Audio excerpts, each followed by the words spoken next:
This tutorial video is about the atom, specifically the structure of the atom.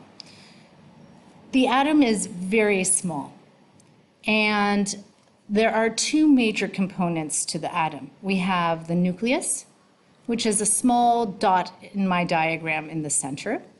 And then outside of the nucleus, we have what we call this cloud of electrons, hence the electron cloud. So let's label those things.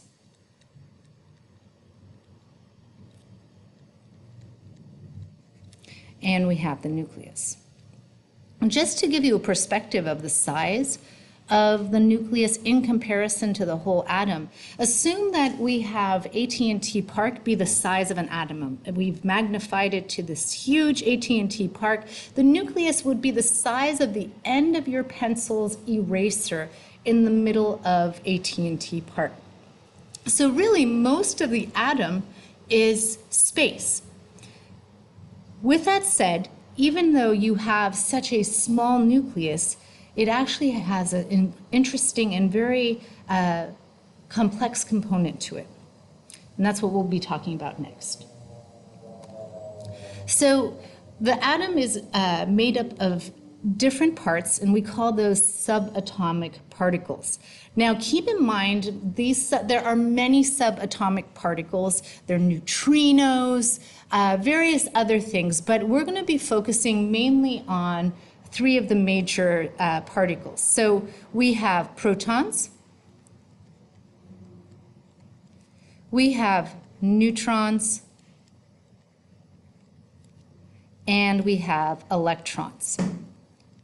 Now, as I said before, we have many other subatomic particles, and we're finding new ones every year, but these are the ones that seem to dictate how the atom is going to behave mainly.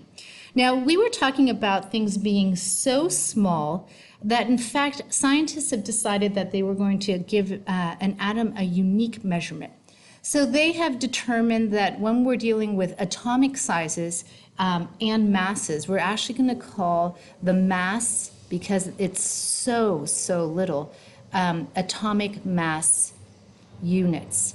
And these units we're going to call AMU. Now, protons, remember, or if I should mention, are located in the nucleus. So if we go back here, let's add those. We have in the nucleus, excuse me. Hello everyone, my name is Jaden Kurth, class of 20. As I mentioned before, the nucleus holds actually at least one atomic particle, that's the protons. So you can find those in the nucleus. And we have determined through experiments that it has one atomic mass unit. It's a very small mass, but we will say that it's one. Okay? Neutrons are also found in the nucleus, so let's include those as well. And they also have one atomic mass unit. So they are about the same mass as protons.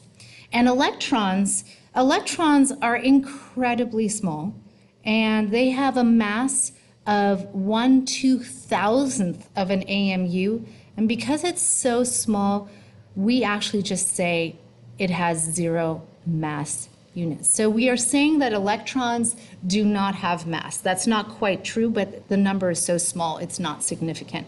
And as you can imagine, the electron cloud holds the electrons. So, what is incredibly crucial when we are working with chemistry is that these protons, neutrons, and electrons have a charge. And they have determined that protons have a positive charge. And the way that I remember that is that protons start with a P and positive starts with a P. So we would say a +1 charge. Neutrons, on the other hand, sounds like neutral, and they are in fact neutral, and they have a 0 charge. And electrons, they have a negative charge, and each electron has 1 negative charge, just like each proton has 1 positive charge. So moving on, with the periodic table is a wealth of information, and I want to break down how to actually read the periodic table. So firstly, on the periodic table, you have a capital letter, either with a lowercase letter next to it, and that is what we call the chemical symbol. All right? And in this case, the chemical symbol for carbon is C. Often it will tell you the actual chemical name above. Next, you have a number towards the top, and we call this number the atomic number. So, what the atomic number means is it defines how many protons are in an atom. So, atomic number equals number of protons. The fascinating thing is that the number of protons determines what type of element it is. Anything that has 6 protons will always be carbon. It makes no difference how many neutrons it has or how many electrons, as long as it has 6 protons. If it has 7 protons, it's no longer carbon, it's now a new element. That new element is nitrogen. So the number of protons always determines what the element is. On the bottom over here, you have another number. All parents and guardians should be making their way to the pavilion. That number is called the atomic mass. So let's go back just a little bit to our table from before. So in the table, I told you that protons and neutrons have 1 atomic mass unit and electrons don't. So the atomic mass can be calculated like this. Atomic mass is the number of protons plus the number of neutrons plus the number of electrons. So let's take a look at this here. We know that for carbon, the atomic mass is 12. We'll go ahead and round it, 12 AMU. How do I know that? Because it states that below.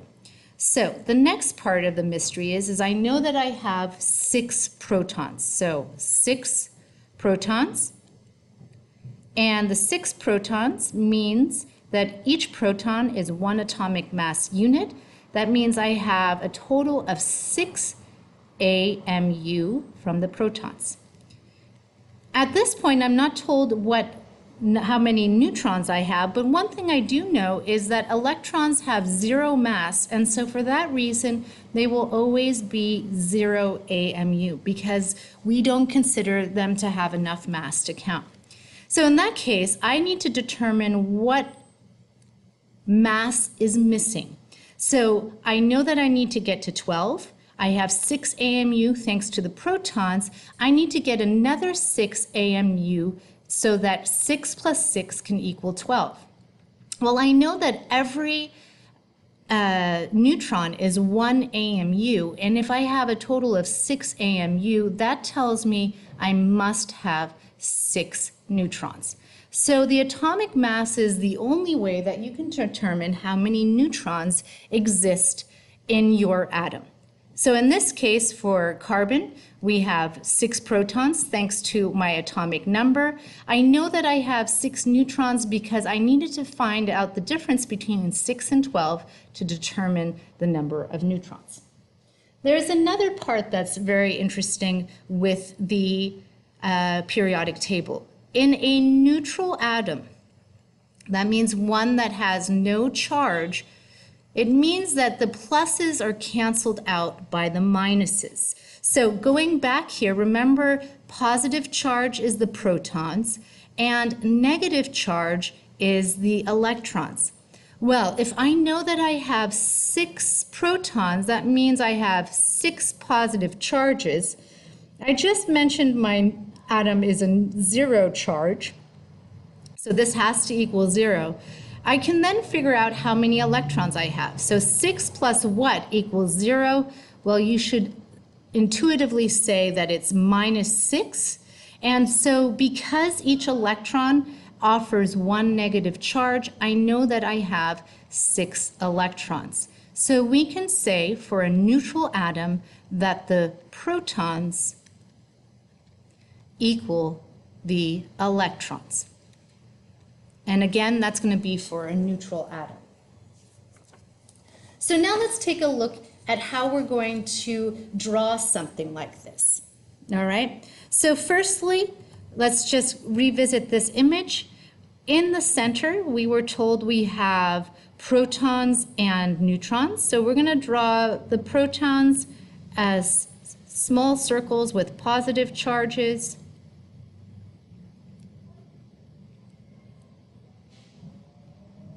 And then I'm going to take the luxury of choosing another color, or perhaps I'll just color it in to show the neutrons. And in this case, for carbon, I know that I have the same number of neutrons as I do protons, and I squeeze them in between these protons. We'll talk about that a little bit later, okay? For the electrons then, I have the electron cloud, and I have, for this purpose here, for carbon, I'll have 6 electrons floating around. So this would be a representation of what carbon looks like. I drew 6 protons in the center. I drew 6 neutrons in the nucleus, and 6 electrons floating in the outside. Now, we can actually break that down even more to something that's called a Bohr diagram, all right? So a Bohr diagram is a simplified drawing of an atom.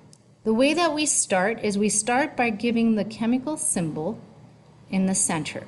So I'm going to be working with helium.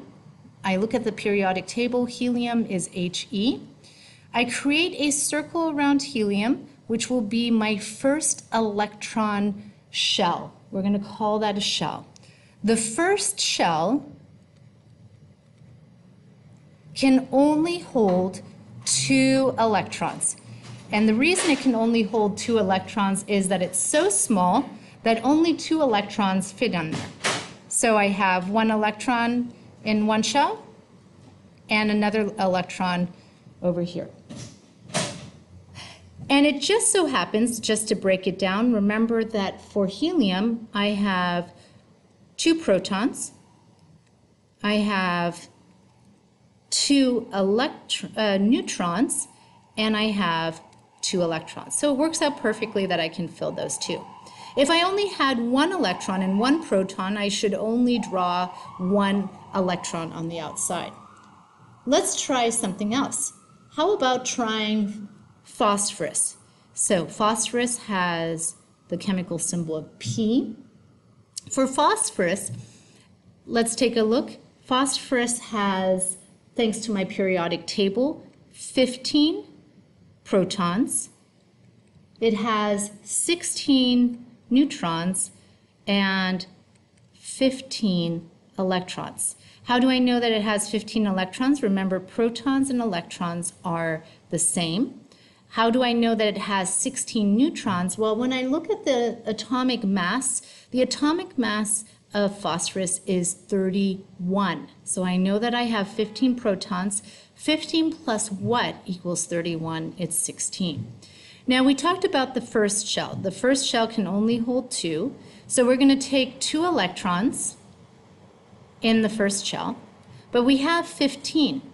Well, the second shell, and for these, it's going to be a little bit different later on, but for right now, we'll just keep it at this. Every shell, other than the first shell, has 8 electrons. So we have 2 electrons. That means we need to then fill the next shell, and that, remember, can only hold 8. So we'll go 1, 2, 3, 4, 5, 6, 7, and 8. So we now have 10 electrons, but we actually should have 15, so we create one more shell to then add the last 5 electrons. All right, so this is what a Bohr diagram for phosphorus would be. So just as a reminder, the first shell can hold only up to 2 because it's so small, and every subsequent shell can only hold up to 8. And so you want to make sure that you're placing all of your electrons in those shells, fill them first before moving on to the next shell.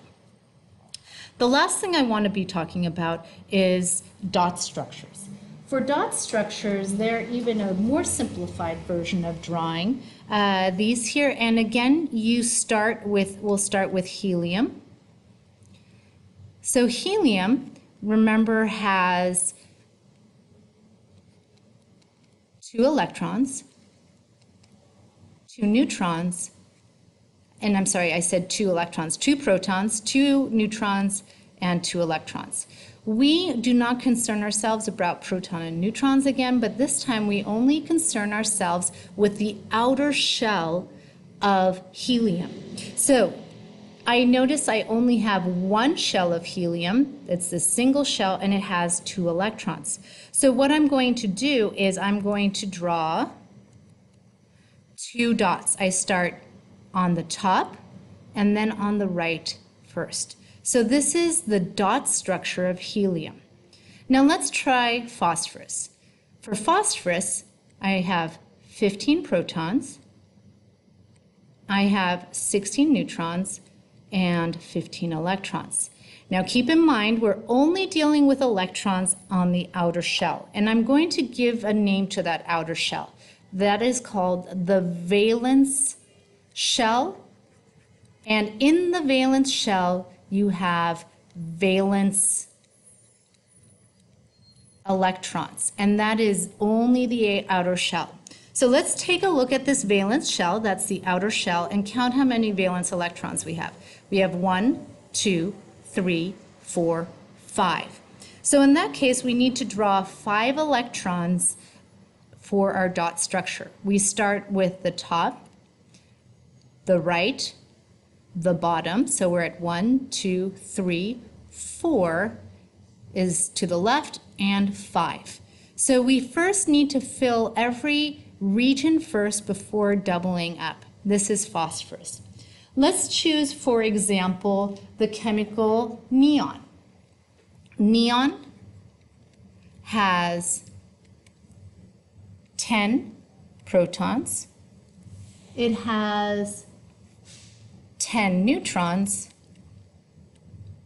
and it has a total of 10 electrons.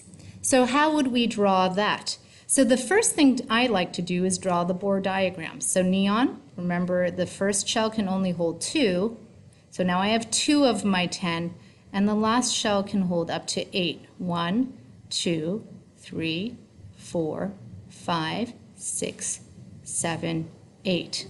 So again, this is my valence shell, and I need to count how many valence electrons I have. So I'll start here. 1, 2, 3, 4, 5, 6, 7, 8. And I draw that on my dot diagram. 1, 2, 3, 4. Now I need to start doubling up. 5, 6, 7, 8. Couple things to note. Notice here they are side by side, but here they're drawn up and down. So on both the left and right side, you're going to draw them up and down on the top and bottom side by side.